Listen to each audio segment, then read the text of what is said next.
Well, the war with Iran, or the conflict with Iran, will clearly accelerate the genocide in Gaza. I think this is the last chapter of the genocide. Israel has no intention of lifting the blockade, which includes food. People are starving. They are rushing on, and they've very cynically set up this, Gaza Aid Foundation in the south. Nobody argues that there's anywhere enough food. I think there's only 4 feeding hubs. I'm not sure even they're operable. Every day they're firing on desperate crowds, killing people, a few dozen people a day.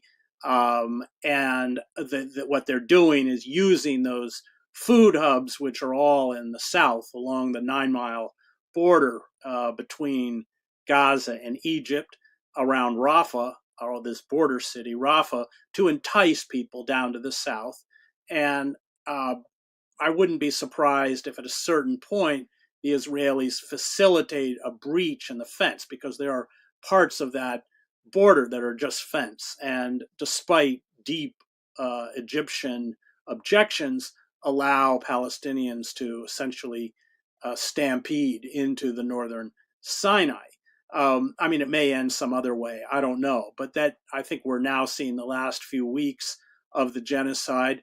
And I think Israel is thrilled that the focus is on Iran and the Iran-Israel conflict, because it gives them a free hand. They just got internet, so they can't even get images out of Gaza. They have no intention of lifting the food blockade. Starvation works.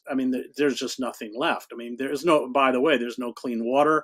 90% of Gazans are sleeping amid rubble or in the open air in improvised tents. The disease is rampant.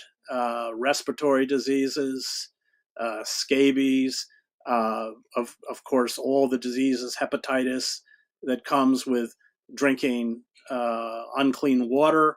The hospitals are gone. The fuel supplies are running out. So the emergency vehicles, I think they have 53 ambulances. Less than half are working because they can't get fuel. So Israel will accelerate this process while the world isn't focused on it, and seeks to essentially empty Gaza and resettle it with Jewish colonists.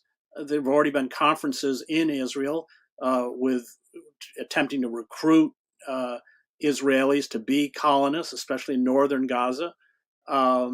And that's my fear. The question is where the Palestinians are going to go. I'm not sure even Israel probably could answer that question right now. But that this is the final drive to push them out. And then we will see Israel turn on the West Bank.